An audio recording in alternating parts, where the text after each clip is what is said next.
Okay, so mga negosyong madaling bumalik ang puhunan. So, ayan yung ating concern. Isa sa mga concern ng ating mga Gilivers. Isa sa mga top questions na nare-receive natin. So, naglista ako dito ng actually, 4 lang. So, 4 na pwedeng, marami. Kaya lang gusto ko yung talagang nakausap ko yung mga nagnegosyo para malaman talaga natin talagang habang nababalik ang puhunan ng maikling panahon lamang. Okay, so, pero bago yan, November 18, nasa Hong Kong tayo. So, please, mag-register na po kayo. I need 15 to 20 more attendees na confirm. So, you can send your registration sa Cebuana po. So, message nyo lang ako for my details.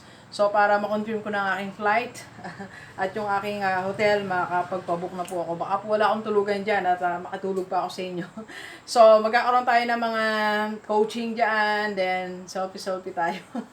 Then, I made sure na masusulit ang yung 3 hours. So, I'll be showing you proven formula on how to increase your income. It's different sa ating mga dinidiscuss dito sa aking vlog, okay? And if you want to advertise your business, just message me. And if you need career coach, lalo sa mga pauwing OFW o dito sa Pilipinas, mga may trabaho, gusto nyo madagdagan ng yung finances, you want to start your own business, so pwede po tayong mag-meet o kaya naman online coaching. Alright?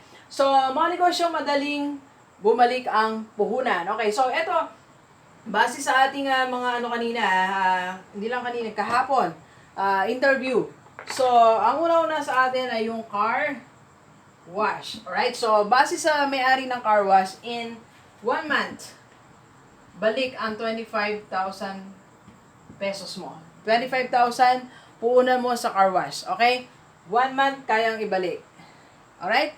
So, pwede nyo pong ibalik yan sa according to yung may-ari sa EJ7. So, 1 month po, nabalik na kanyang puhunan, 25,000 lang. Alright? Second, na ito business niya rin, laundry shop. Laundry shop, I think 100,000 in 1.5 month.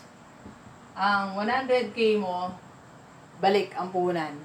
Meron lang siyang sinabing tip, strategy. So, kailangan lang i-market mo.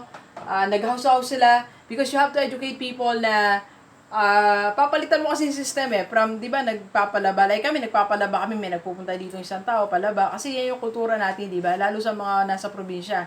Then ngayon, suddenly, babaguhin mo siya, magpapalaundry sila. So, you have to explain that to people. Yan ang strategy nila. Okay? Alright, so, next, ang food cart. Base sa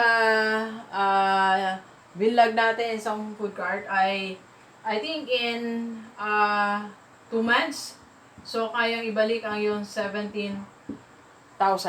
Alright?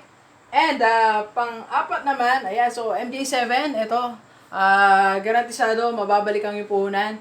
So, kontakin mo lang si Ma'am Letty, 0917-553-0086. Yan, so, pwedeng mabalik ang yung puhunan.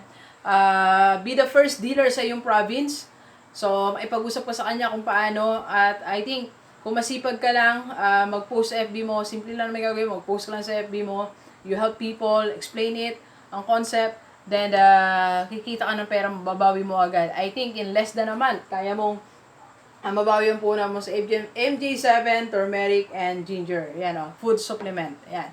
Alright, so marami pang iba. So, madami pang mga ibang, actually, mga product na pwede ka na magsimula ng side business mo. So, may muna ka lang. Di ba? May mga ganun sa internet. Nakikita natin sa Facebook.